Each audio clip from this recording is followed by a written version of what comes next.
Morning Odisha आसंतु आजिर मुख्य खबर उपरे नजर पकाइबा पूर्वरु आपणक भल पाइबा स्वरूप गोटे गोटे लाइक निश्चय करिवे एवं चैनल को सब्सक्राइब करिवे। नंबर 1 मंत्री को मोदी चेतावनी 2004 भली भूल कर नाही। आसंता लोकसभा निर्वाचन पूर्व प्रधानमंत्री नरेंद्र मोदी तांको कैबिनेट मंत्री को चेतावनी दैछंती। प्रधानमंत्री कहिसंती मंत्री माने कोनोसी राजनैतिक विशेषण रे विभ्रांत हेबा उचित नुह। लोकसभा निर्वाचन पई यथा संभव चेष्टा करिबा जरूरी। मंत्री माननकु मोदी परामर्श एपरी एक समय आसी जेतेबेले अयोध्या रामलाला प्राण प्रतिष्ठा समारोह समग्र देश में भाजपा पई एक अनुकूल परिवेश सृष्टि करिछि। पीएम मोदी तांको मंत्रिमंडल को कहिसंती कार्य शेष न हेबा पर्यंत एहाकु समाप्त बोली विचार करा जिबा उचित नुह। नंबर 2 एक्स रे एक नंबर मुख्यमंत्री योगी आदित्यनाथ। उत्तर प्रदेश मुख्यमंत्री Yogi Adityanath social media platform X रे सबुठु लोकप्रिय मुख्यमंत्री होइछंती। एक्स रे अनुसरणकारी संख्या दृष्टि योगी आदित्यनाथ देशर समस्त राज्यर मुख्यमंत्री तालिका रे प्रथम स्थान रहिथिबा बेले देशर राजनेता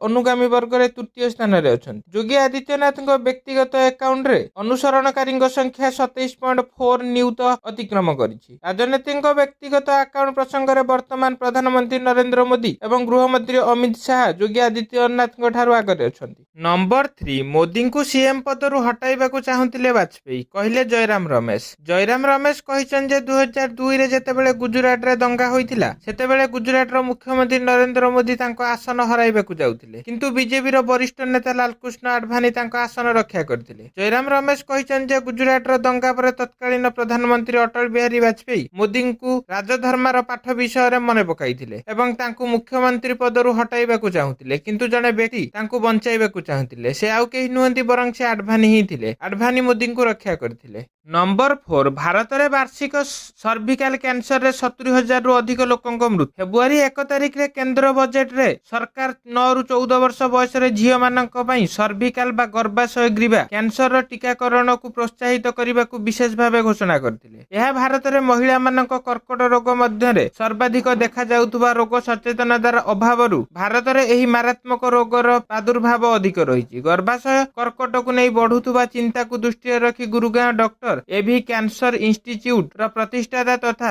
निर्देशक डॉक्टर अमित वर्मा भारतर प्रत्येक झियो को एचपीवी टीका दिया जिबा उपरे गुरुत्वारोप करिसेंती। नंबर 5 आज ओडिशा आसीबा राहुल गांधी। चलचंचल कांग्रेस शिविर। कांग्रेस तरफरु देशव्यापी भारत जोड़ो न्याय यात्रा चलछि। एथि मध्य रे आज ओडिशा आसीबा कांग्रेस नेता राहुल गांधी। भारत जोड़ो न्याय यात्रा रे ओडिशावासी निर्वाचन बिगुल बजाइबे राहुल गांधी। एथिमै राज्य कांग्रेस पक्षरु व्यापक प्रस्तुति करा जाइछि। एही गस्त अवसर रे 3टी सांगठनिक जिला तथा राउरकेला सुंदरगढ़ और झारसुगुड़ा रे राहुल को न्याय यात्रा रे कार्यक्रम रही। नंबर 6 जेउठी भाजपा दुर्बल सेठारे ईडी को करा जाउछि व्यवहार। दिल्ली रो आम आदमी पार्टी सरकार को हटाइबा पई भाजपा घोड़ा व्यापार करी आप विधायकों को हातेइबा को चेष्टा करुथबा अभियोग करिबा परे मुख्यमंत्री अरविंद केजरीवाल और अतीश मालेना अडुआरे पड़िछंती। दिल्ली पुलिस रो क्राइम ब्रांच आप नेता माननकु सेमानक दाबीर प्रमाण देबाकू कहिसंती। दिल्ली क्राइम ब्रांच आप नेता अरविंद केजरीवाल और अतीश को अभियोग संपर्क में नोटिस पठाइबा परे आरजेडी एमपी मनोज झा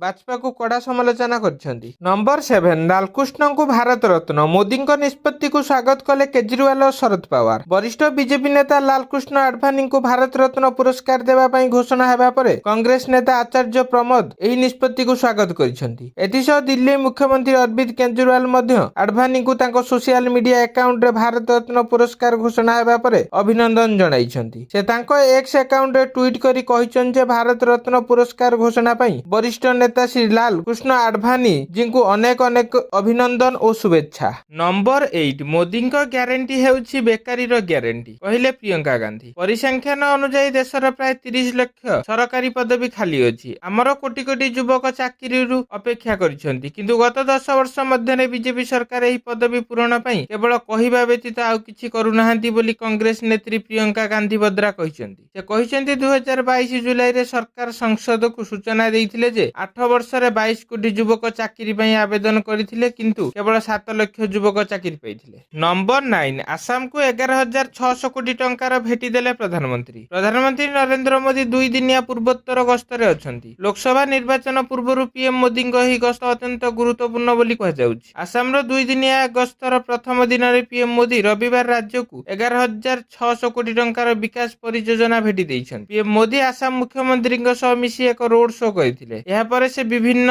ପରିଯୋଜନାର ଲୋକାର୍ପଣ ଏବଂ ଶିଳାନ୍ୟାସ କରିଥିଲେ। ନମ୍ବର 10 ଦେଶର ସବୁଠୁ ବଡ଼ କପର ପ୍ଲାଣ୍ଟ ଖୋଲିବ ଆଦାନୀ ଗ୍ରୁପ। ଗୌତମ ଆଦାନୀଙ୍କ ନେତୃତ୍ୱରେ ଆଦାନୀ ଗ୍ରୁପ ଦେଶର ସର୍ବବୃହତ କପର ପ୍ଲାଣ୍ଟ ଖୋଲିବାକୁ ଯାଉଛି। ଏହି ପ୍ଲାଣ୍ଟ ଗୁଜରାଟର ମୁଣ୍ଡ୍ରା ଠାରେ ନିର୍ମାଣ ହେବ।